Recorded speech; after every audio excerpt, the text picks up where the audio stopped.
Welcome back. This is Steven. And this is Scooby. Welcome to another episode of The Feedback, where we are two dudes who just like to listen to music and give our thoughts on it, and then branch off into wherever our ADHD-riddled minds take us. We go on adventures sometimes. We are definitely good for tangents, and we love to go on them. That's right. So this week, Steven has chosen this song. As per usual, I have no idea what it is, who it's by, so enlighten me. Absolutely, that's correct. So as our norm has developed, we are going to go ahead and start a new song that I'm very confident that you are less experienced in than anything else I've picked so far, and you only knew Big D and the Kids Table. So, well, aside from Fall Out Boy, so I shouldn't say it only, but that's still not bad, you know? Today, we're going to do a song by Childish Gambino. Okay. For those of you who are not familiar with his name, he is more commonly known as Donald Glover. He was on, what was the name of that show? I'm blanking now. Community, right? Yep. Yeah, he was a writer on Community, which I wanted to make sure I called out because this was actually, this EP and the one before it, which was Cul-de-sac, both of them were written and produced by Donald Glover and the musical producer for Community, Ludwig Göransson. So that's how he knows him, and that's kind of where he was getting all these beats from. The track that we're going to listen to today is My Shine.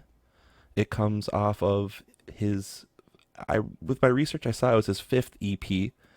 It's the second one that is on Apple Music currently. I don't know that it's on what is all on Spotify, but I know that Campfire is a single that came out before EP did.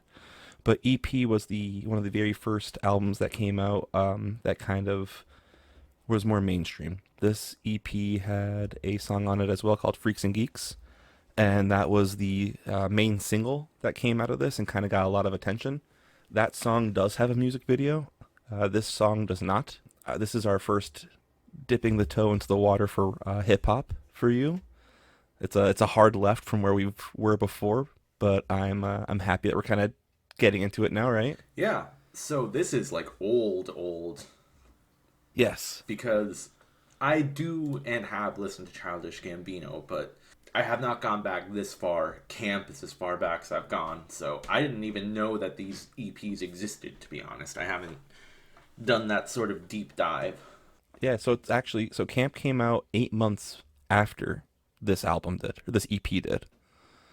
And as far as I'm aware, Camp is his first full-length, full-feature CD on a record label, produced and set for sale. He also has Cul-de-sac, which came out in 2010, and amongst other mixtapes. And I think the only reason that and I mean, I'm sorry if I'm wrong on this, but as far as I know, mostly mixtapes are ones that are just kind of put out there. He's not looking for monetary value. And Cul-de-sac is a full-length CD in terms of total tracks and total quantity of material, but it's also labeled as a mixtape. So I know that it came out for free.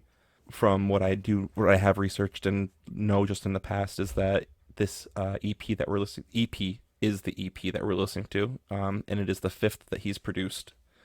And before we get too much into anything else on him, I think we should play the song if you're ready. I'll share it with you now.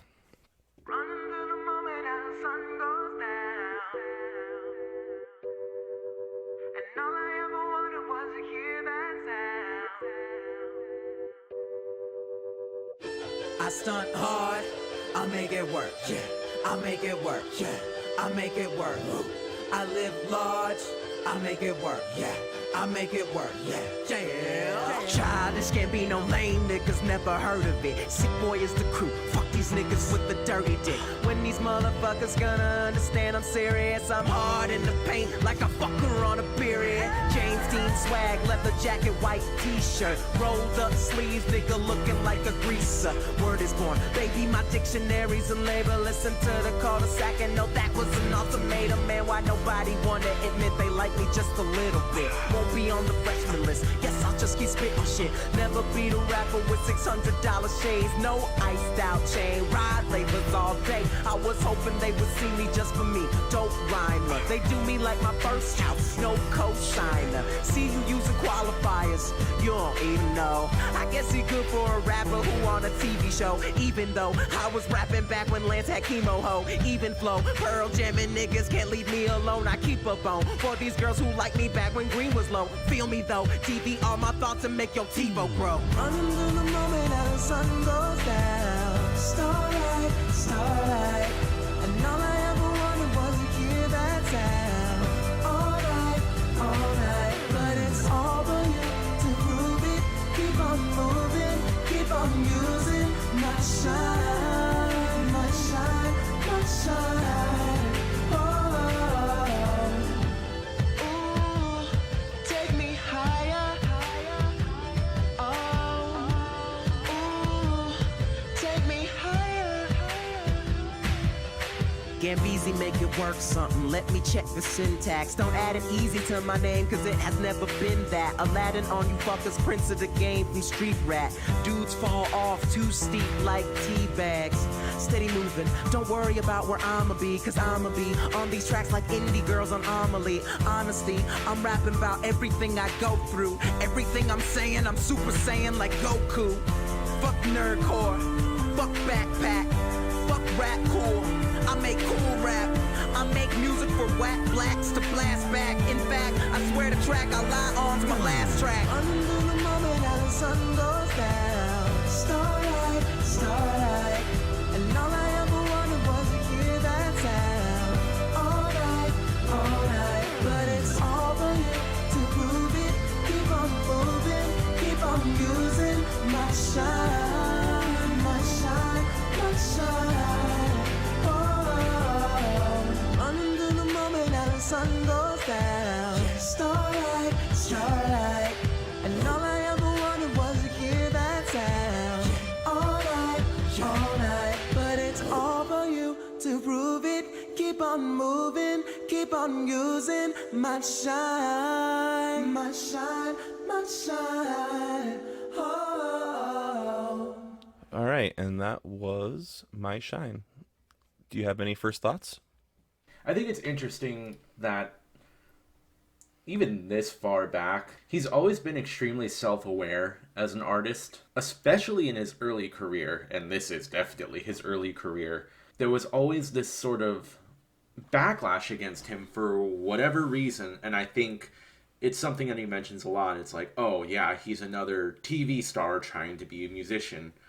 And I don't know when the switch really happened. I think it was around the time Awaken My Love came out, where all of a sudden everyone loved him, and they were like, oh god, he's such a great artist and all this. And I remember even when, because the internet came out, I was like, this album's amazing, it's really good. And everyone was just like, oh, it's just another actor trying to be a musician. And it's crazy how so far back that was just always the sort of thing that, I don't want to say it was holding him back, because it wasn't, but it was this perception that it was holding him back. Because now, I wouldn't say he is more well-known as a musician than an actor, but I would say it's at least 50-50. Yeah, I would agree. I think he definitely calls that out a lot. That you said it yourself right there. There are many points that we can make about the lyrics that can pull out different points, like you said, where he's even aware of the fact that he's not going to be taken seriously, I guess is one of the better ways to say it, or like looked at like he's actually worthy of being in the conversation as other people. Yeah, I don't know entirely what that's from either, and I don't understand why that happens, because I agree, he definitely gets some heat for what he's doing, and I think it's because they don't think he's taking it seriously, maybe, or maybe it's because a lot of rap artists, they came through, they didn't have anything to kind of step on, they didn't have a soapbox before this, so to speak, And a lot of the times, that one lyric he just said, why does every black actor have to rap some? Where is that at? Is that in this one, or is that a different? That might be a different lyric from a different song. No, that's from a different. I don't know what song it's from, but I know it's not from this track. I know which line you're talking about, though. Yeah, he has a line. I can't remember what track it is. I'll try to find that later, maybe. But he says, "Why does every black rapper have to act some? I don't know, but I'm the best one." And I think that's again like he's aware of that kind of thing from the very beginning, because I know that might be on one of his first CDs that comes out. But oh, that's the line he uses in this one. I guess he's good for a rapper who on a TV show. So that's what it was. So a lot of people, because I mean, Will Smith, right? He had that whole rap career, but it really didn't do anything until him and Jazzy Jeff were on The Fresh Prince of Bel Air together. I don't know. I can't really think of anybody else right now off the top of my head that did it, but there are a lot of people that were actors that try to put out a music career, and that goes for all actors too. Like there's not just rappers coming out of this too, but there's also like other musicians that try that career and they don't get taken seriously, and a lot of the time they get booed out of it because it's like stay in your lane. But instead of trying to even say like no, you don't understand, like acting is what found me. This is my lane. I just never had the opportunity to do it before, and I got found doing something else, but now I have the chance to do it, and he is. You were saying before where he has kind of always been aware of who he is and kind of always been, not afraid to say like, and I mean, I think a lot of that comes too from anybody that watched 8 Mile. Like everyone made fun of Eminem for the same things over and over and over again. When he called them out for it, they didn't have anything else to say. It's like, yeah, cool. You've been saying that shit forever. Is that all you got? You're not original. You're not funny. You're just saying the same stuff over and over and over again. Same thing for him. He's going to say straight up, like, yeah, I know who I am. That's who I've always been. I get that. I don't care. I'm putting out music because you guys don't know that I can put out good music. Kind of taking it in the opposite direction, but a rapper I know who is using his music as a gateway the other way around to become an actor is Lil Dicky.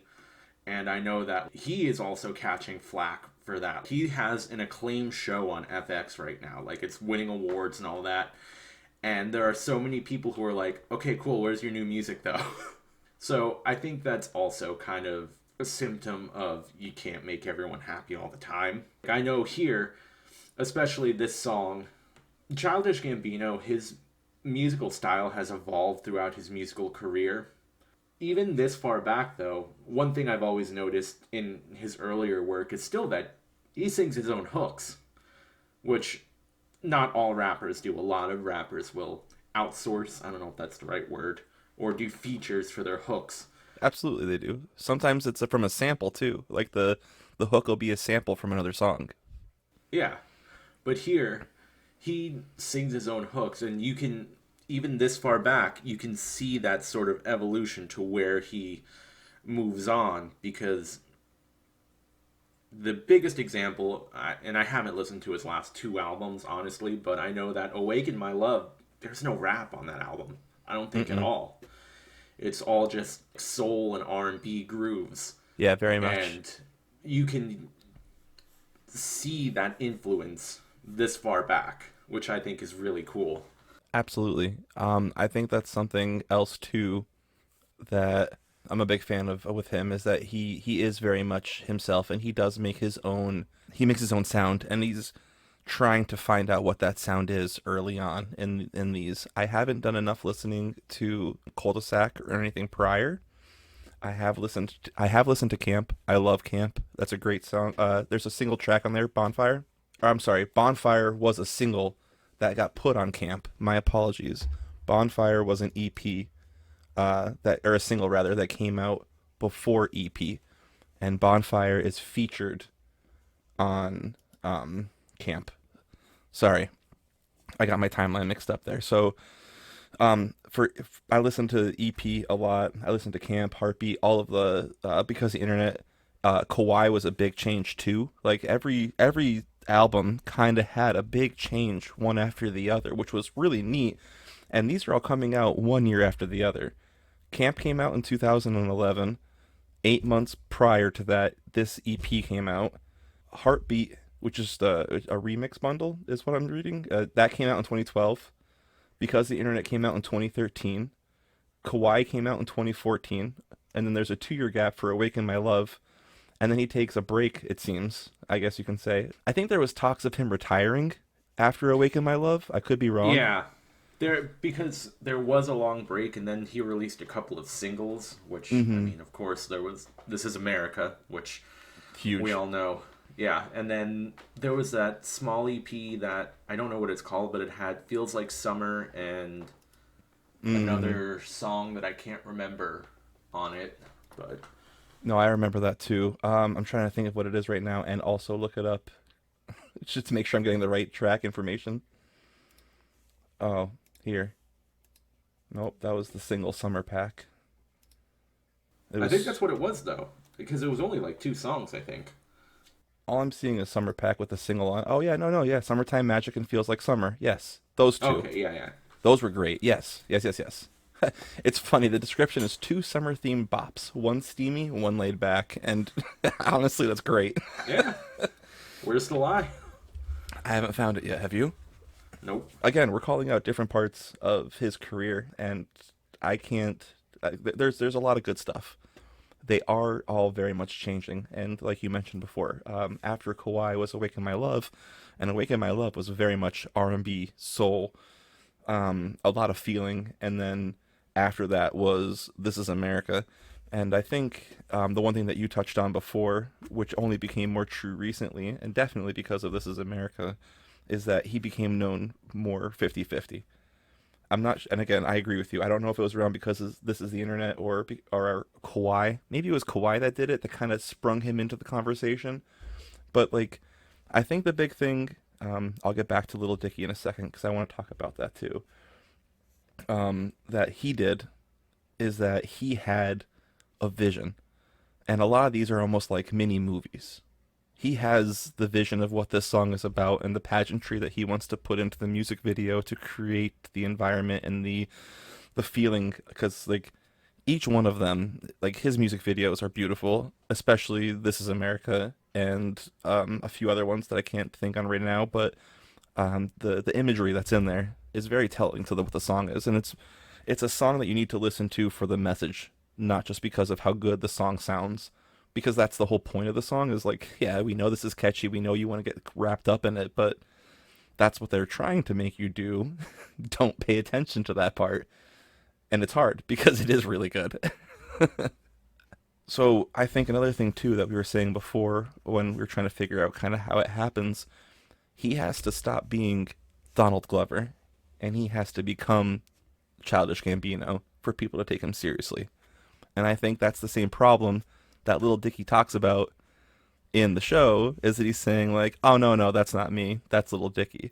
Like I remember there's an episode where he's like, "Just got my dick sucked," and his fiance or his girlfriend, whoever it was like, excuse me?" And he's like, "Yeah, I just got to kind of keep the vibe up." And he's like, "Yeah, my mom follows you. She doesn't need to see that, especially when it's not me doing it and it's 6 a.m. Like, who, what? No." And he's like, I had to have the image, right? So like, maybe it was like one of those kind of things. Like there, he's kind of being tongue in cheek with it and trying to be like, how is somebody getting this kind of stuff happen at 4 a.m. every Thursday? Like, there's no way. Like they're just saying about it. But maybe that's like the kind of the the wall that Gambino had a breakthrough, was getting people to stop thinking of him as Donald Glover, the actor, because that's not who he is in this instance. Yeah, and I think too, like especially at the time of this recording, he fairly recently just released two albums, like very very close to one another. It was Lithonia and yeah, something else that I can't recall. But once again, like the talks of retirement, or at least retiring the Childish Gambino character, are really coming up again, and I'm pretty sure he's serious about it. And I remember looking at an interview where he was talking about it, and he's like, I don't want to be, 40 plus years old and singing Bonfire. It's just Yeah, not who I am anymore. right. And like, it's a great song, and I loved that song, but it's not me anymore. Which I think is interesting, and I also wonder if that means that he is going to continue making music, but under his own name, like just as Donald Glover. And I don't know if that's anything that's really been discussed, but I think that would be an interesting concept too, because he's like, I put in my work as Childish Gambino, and now I don't need to do that anymore. And not that I don't need to, I don't want to have to, is what his big reasoning was. Like, I don't want to feel like it's something I'm required to do anymore. Yeah, I can get that absolutely. Like he no longer wants to have to perform Childish Gambino songs. He wants to be Donald Glover now. That makes sense. I like that. Yeah. Or even a different artist name if he wants to do something different. And I mean, this one's kind of funny, but the first one I can think of when Snoop Dogg became Snoop Lion and then went back to Snoop Dogg again, right? I think he was Snoopzilla for a little while there too. Hey, man, whatever. I'm still waiting for him and Martha Stewart to put an album out. Yeah, I could see it. I think it would go hard. The one thing that I do definitely want to discuss, how we mentioned before, that the sound kind of changes throughout. And one thing I kind of touched on for a second was that he's trying to find his sound is kind of something that I feel, and that's something that I do feel still about all of his albums. It's kind of like he was kind of trying to grow and become more of the artist that he wanted to be, which kind of circles back to what you were saying, where maybe he's done with the persona of Childish Gambino because he doesn't want to do Bonfire. He doesn't want to sing songs off Cul-de-sac. He doesn't want to do This Is America anymore. I get that. I get that. There's becomes a point where you're 45, you're 50, you're not jumping around partying, hooting and hollering. You're not into that. There's not a, everyday vibe for that. He wants to go a different route. And you can hear a lot of his influences. So I mean, you can see where he might be headed just based on some of the stuff that he plays. But one of the biggest things I want to say is this song that we listened to today is from 2011, and it feels very 2011. Like if you listen to any other rap in that time frame, there's a lot of punchlines, there's a lot of like little tongue-in-cheek things about stuff. There's a lot of comparisons and different things trying to like make you look at different things and hear them differently to hear them, like the Aladdin on You Funkers, Prince of the Game from Street Rap. So like he's trying to say like how exactly he came from not being someone that was considered anybody that could rap to the Prince of Agrabah, right? Like get out of here. And then another thing that I think's funny is he doesn't want to be put into like the hole or the classification of a certain kind of rap. And he says fuck nerdcore, fuck backpack, but like he is almost both of those things, and he says it literally after saying, "Cause I'm gonna be on these tracks like Indie Girls on Amelie," which is okay. That's definitely both backpack and nerdcore right there. And then to follow that line up with, honestly, I'm rapping about everything I go through, everything I'm saying. I'm Super Saiyan like Goku. Like again, you can't say that you don't want to be. Fuck that stuff. I'm not. That's not me. Like I think that's funny, but I think it's on purpose. Like he's saying like I could be those things, but that's not who I am, and this is how I can show that. And I think that's what he does on a lot of his early stuff that I've heard anyway, is he shows what product of the time music sounds like and how he could do that. But he doesn't sell that because that's not his sound, right? His sound is Campfire, right? His sound is Kawaii, right? Awaken My Love. Yeah.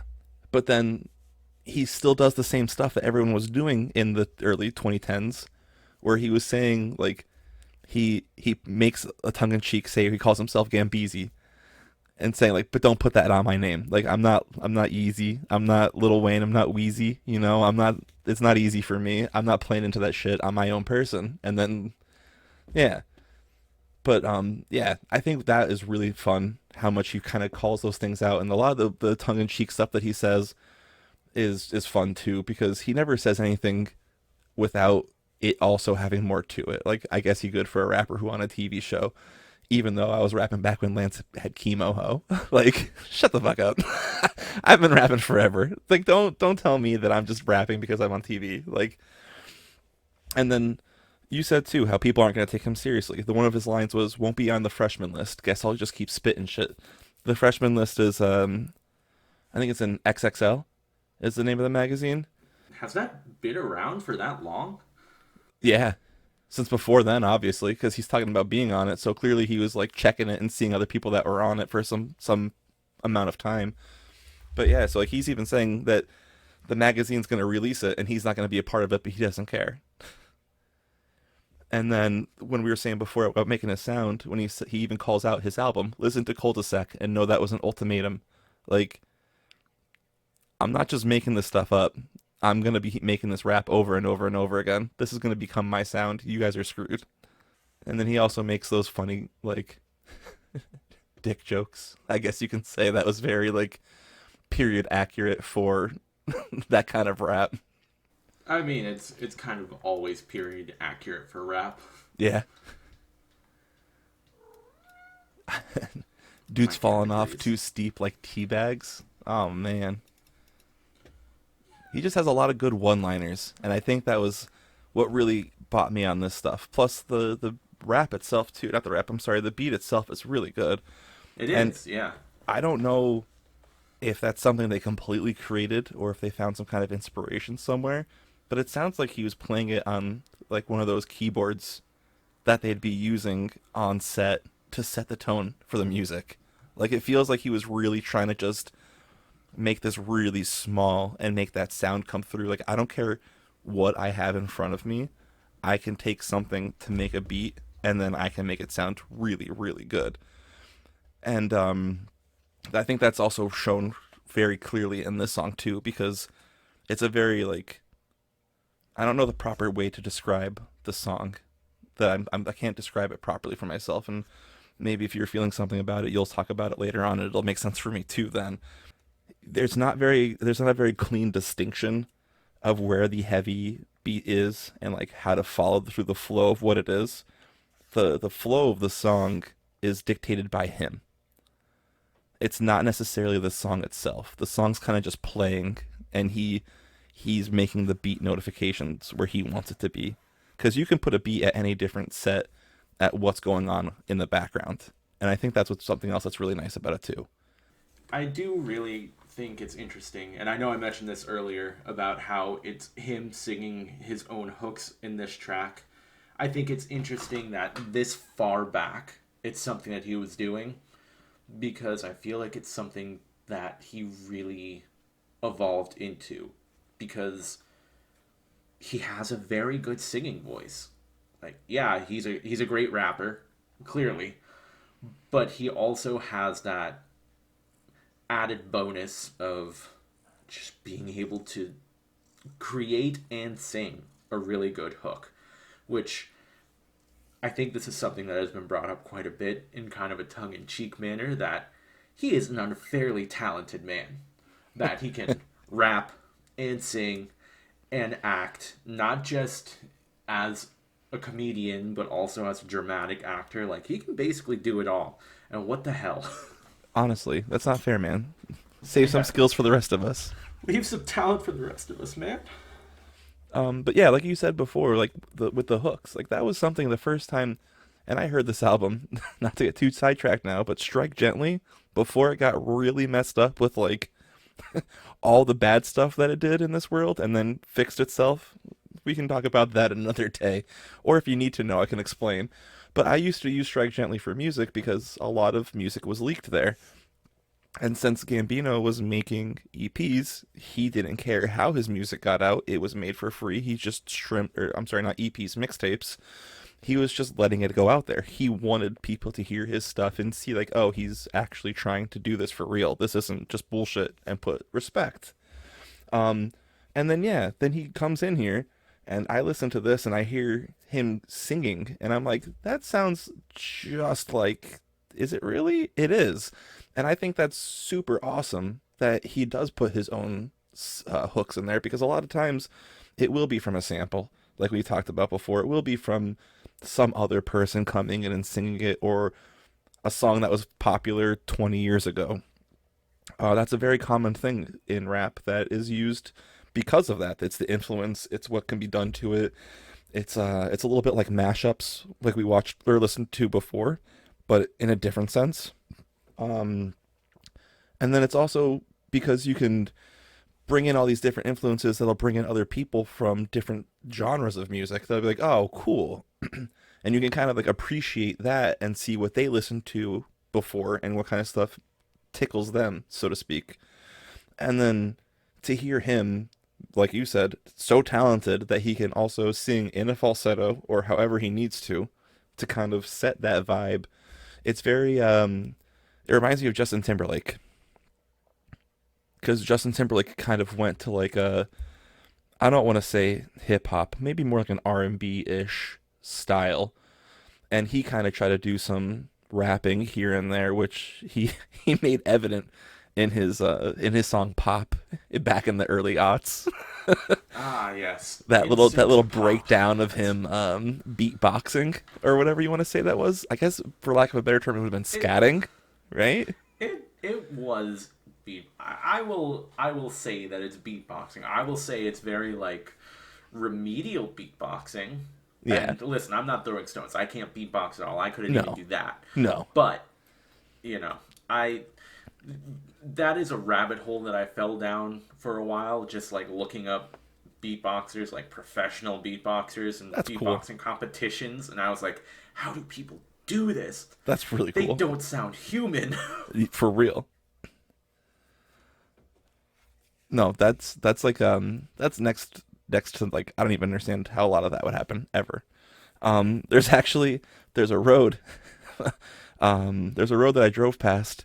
There's like a highway kind of thing that I would drive underneath at one point, and it's Everett Road. But if you say it very fast, it sounds like you're scratching. Can I just Everett? So it's one of those things where I guess you have to figure out how you can make those sounds with other words, and then. But yeah, I wouldn't know how to do it other than that if I didn't have it happen accidentally that one time. And then I was like, oh, I can do this. I'm cool now. Um, You were cool before that, Steven. oh, you're so nice. You're the only one to think that. Um, but yeah, I think that having that skill set to be able to do all those kind of things is definitely not fair. Yeah. To kind of circle back to his ability to perform in any way, shape, or form, and like, that's why a lot of these music videos are ones you should definitely watch when you look him up because he does a lot of good theatrics through all of his work. Yes. And I'm not saying it in like a look at these theatrics. No, like literally. I feel like obviously the big one is This Is America when you talk about his music videos because I remember when that came out, I actually watched like a ton of different analysis videos on it, just talking about the imagery behind it and everything because there is a lot of like historical imagery Yeah. in the music video, which I'm sure that he put a ton of thought into. Yeah.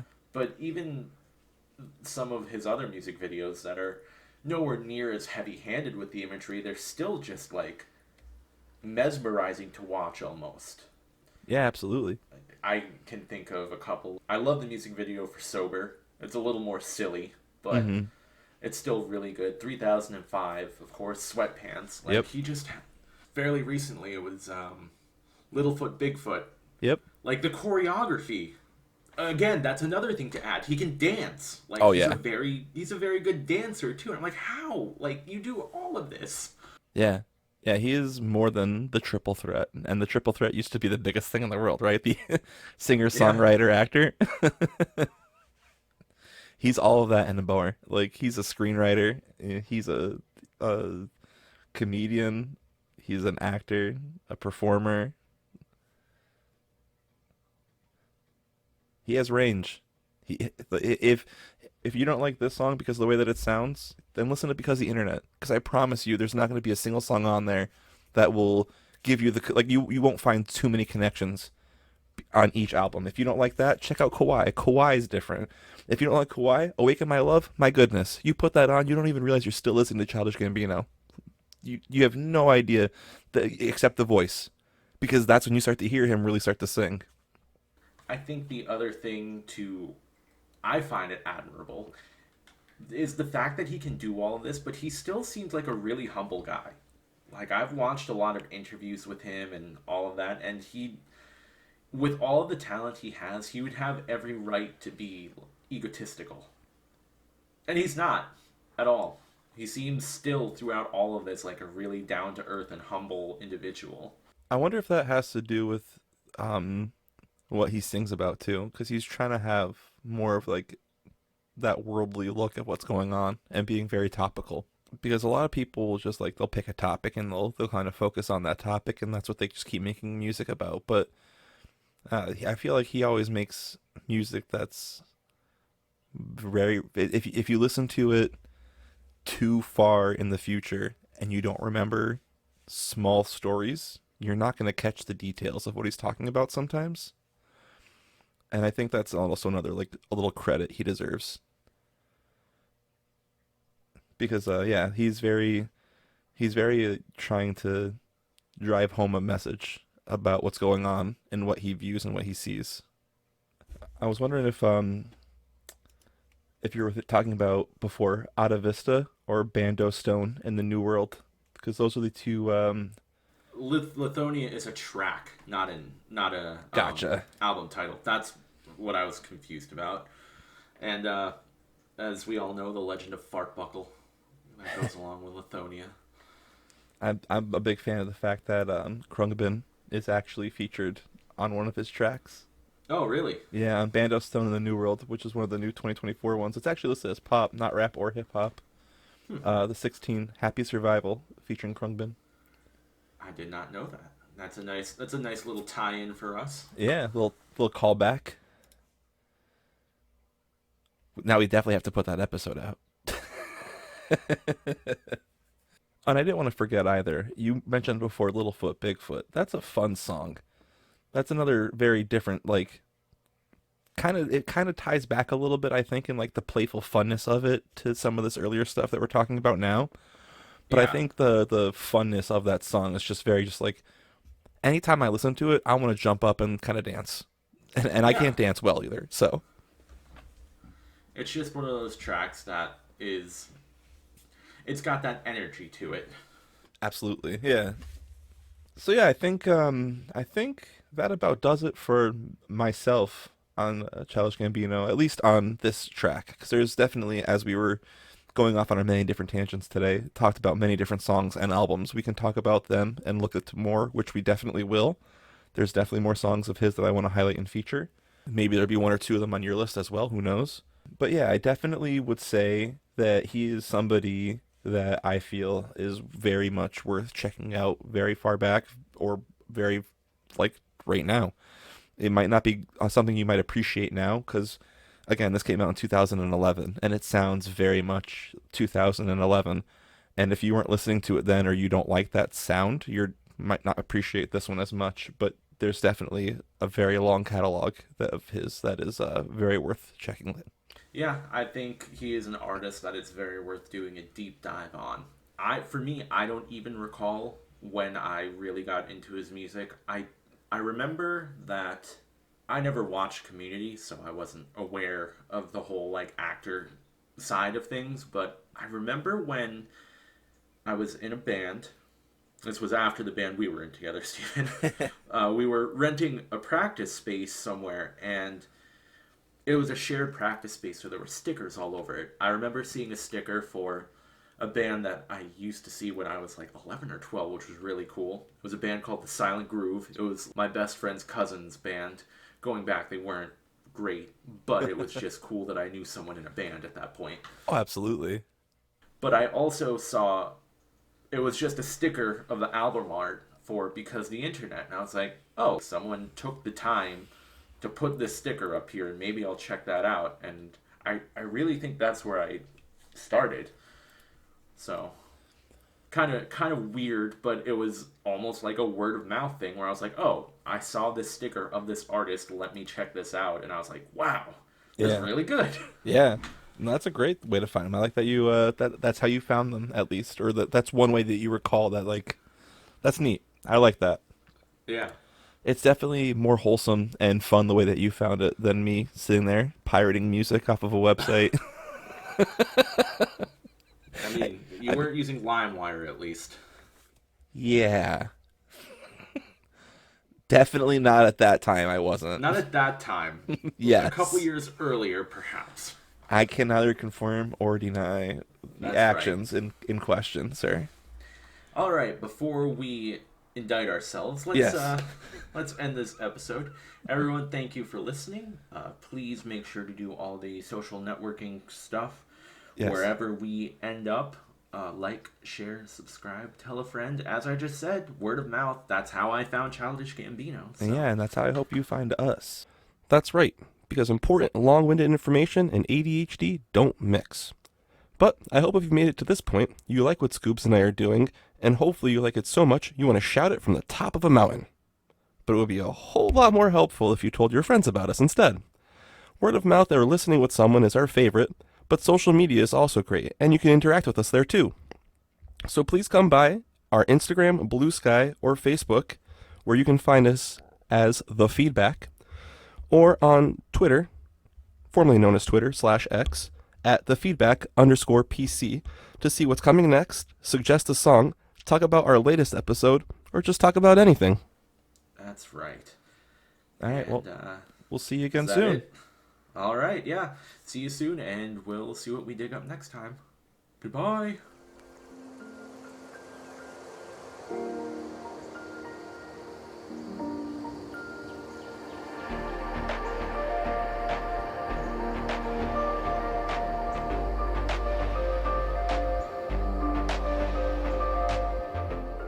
Welcome back, guys, to... oh, nope, we're going to start over. That's... I'm trying to think of something clever to say. My brain is dying.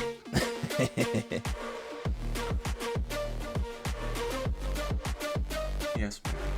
You are a cat. Meow. My God. Yes, I will give you attention. My goodness. Now that's going in post because if there's anything everyone loves, it's cats. Yes, but you can't call out that we're doing that like you just did. Oh. You gotta remove that part. Let the cat part in post, though. Yeah, that's right. Yeah. Let the... yes, I'll give you attention, and then the meow, and then cut out the part where I meow. And the part where we talk about all this stuff, and we're good. Yes. I'm on board. That's the magic of editing.